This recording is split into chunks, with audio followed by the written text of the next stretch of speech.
ভূতনিচড়ে আবারও রাস্তার কাজে দুর্নীতির অভিযোগ। জেলা পরিষদের বরাদ্দ অর্থে কাজ অত্যন্ত নিম্নমানের হচ্ছে বলে অভিযোগ এলাকাবাসীর। আর এই নিম্নমানের কাজের অভিযোগ তুলে কাজ বন্ধ করলেন গ্রামবাসীরা। ঘটনা মালদার ভূতনি থানার দক্ষিণ চণ্ডীপুরের উমেশ ঘোষ টোলা এলাকার। শুধু নিম্নমানের কাজের অভিযোগ নয়, ঠিকাদার সংস্থা নাকি হুমকি দিচ্ছে গ্রামবাসীদের, এমন গুরুতর অভিযোগ তুলছেন গ্রামবাসীরা। মালদা জেলা পরিষদের বরাদ্দ অর্থ প্রায় 10 লক্ষ টাকা ব্যয়ে 245 মিটার ঢালাই রাস্তার কাজ করা হচ্ছে দক্ষিণ চণ্ডীপুরের উমেশ ঘোষ টোলা এলাকায়। এই কাজে নিম্নমানের সামগ্রী ব্যবহার করছেন ঠিকাদার সংস্থা। এই অভিযোগ তুলে বিক্ষোভ প্রদর্শন করে কাজ বন্ধ করল গ্রামবাসীরা। তাদের অভিযোগ, নিম্নমানের সামগ্রী ব্যবহার নিয়ে ঠিকাদারকে বারংবার অভিযোগ করলেও তারা কর্ণপাত করেনি। উপরোক্ত ঠিকাদার সংস্থার লোকেরা পাল্টা হুমকি দিতেন, তাই বাধ্য হয়ে কাজ বন্ধ করা হয়েছে। সঠিক কাজ না হওয়া পর্যন্ত বন্ধ থাকবে রাস্তার কাজ, এমনটাই বলছেন গ্রামবাসীরা।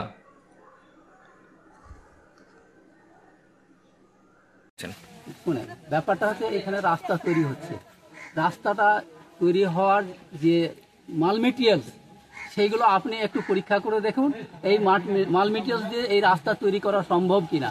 হ্যাঁ, আর এই মাল মেটেরিয়ালস দিয়ে রাস্তা কদিন টিকবে? রাস্তা তো করে দিয়ে চলে যাবে, তারপরে তো আমরা তো রক্ষণাবেক্ষণ করবো, দেখভাল তো আমরা করবো।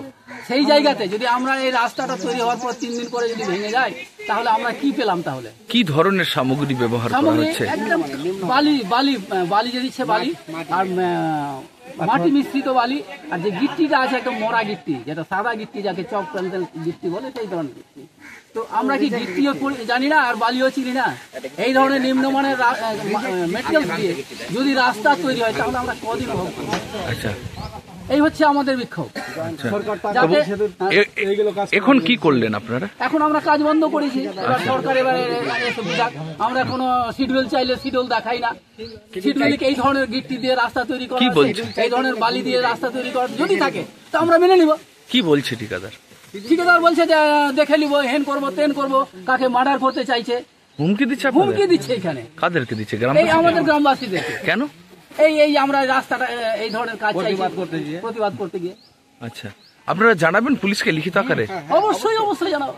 আচ্ছা, কি নাম আপনার? আমার নাম নগেন্দ্রনাথ মন্ডল। স্থানীয় বাসিন্দা? আমি এই গ্রামের বাসিন্দা। ঠিক আছে। সকালবেলা মেশিন যখন স্টার্ট করে, আমি 2-1 জনকে নিয়ে আসি, কাজটাতে বাধা দিই। এই নিম্নমানের কাজ করতে দেবো না, আমরা একটু ভালোভাবে কাজ হয়। বলছি ট্রেক্টর মাল আছে ভাই, এটা কাজ হবে। ঠিক আছে, এটা মিক্স করে কাজ করুন, তাহলে সবারই এটা বেড়ে যাবে। বাধা দিয়ে আমার কথা শোনে না, আমি চলে যাই। কিছুজন আরো আসে আমার সাথে সাথ দেয়, তখন আমরা বাধা দিতে গেলে একটা বিক্ষোভের সৃষ্টি হয়। তখন আমাকে ঠিকাদার হুমকি দেয়, তোমাকে দেখে নেবো, যেখানে তুমি তোমার গ্রামে আছে তার জন্য তোমাকে দেখে নেবো, বাইরে গেলে তোমাকে দেখে নেবো। কেন হুমকি কেন দিচ্ছে? এই তো আমি কাজে বাধা দিলাম, নিম্নমানের কাজ হচ্ছে। কাজ কি নিম্নমানের হচ্ছে? একদম পুরো কাদা কাদা। কি কি ধরনের জিনিস ব্যবহার করা হচ্ছে? কি ব্যবহার করা হচ্ছে? পুরো বালিটা তো একদম নিম্নমানের, যাকে বলে, এর থেকে বলে। তারপর শিডিউল দেখায় না, শিডিউল দেখতে চাইলে শিডিউল দেখায় না। আমরা বলি শিডিউল টেঙে কাজ করুক, আমরা চাইছি, কিন্তু হয় না। নিয়ম অনুযায়ী কাজ হচ্ছে না? না, নিয়ম অনুযায়ী কোনো কাজ হচ্ছে না। এখন কি করছেন আপনারা? আমরা কাজটা এখন আমার গ্রামবাসীকে সবাই মিলিতভাবে কাজটাকে স্থগিত করে দিয়েছি, বন্ধ করে দিয়েছি। প্রশাসনকে জানাবেন বিষয়টা? প্রশাসনকে নিশ্চয়ই জানাবো। কি নাম? কেন আমাকে হুমকি পেয়েছি, প্রশাসনকে জানাবো। আচ্ছা, আর নিম্নমানের কাজের অভিযোগ করবেন? হ্যাঁ। আচ্ছা, কোন ফান্ড থেকে হচ্ছে কাজটা? এটা জেলা পরিষদের। আচ্ছা, 15 হয় না। কত টাকা? এটা মোটামুটি 9 লাখ, কত 60 আছে না এরকম সামথিং, 10 লাখ টাকা মতো। আচ্ছা, কি নাম আপনার? আমার নাম গৌরাঙ্গ মন্ডল। ঠিক আছে। মালদা থেকে পরিতোষ সরকারের রিপোর্ট, কুলিক নিউজ।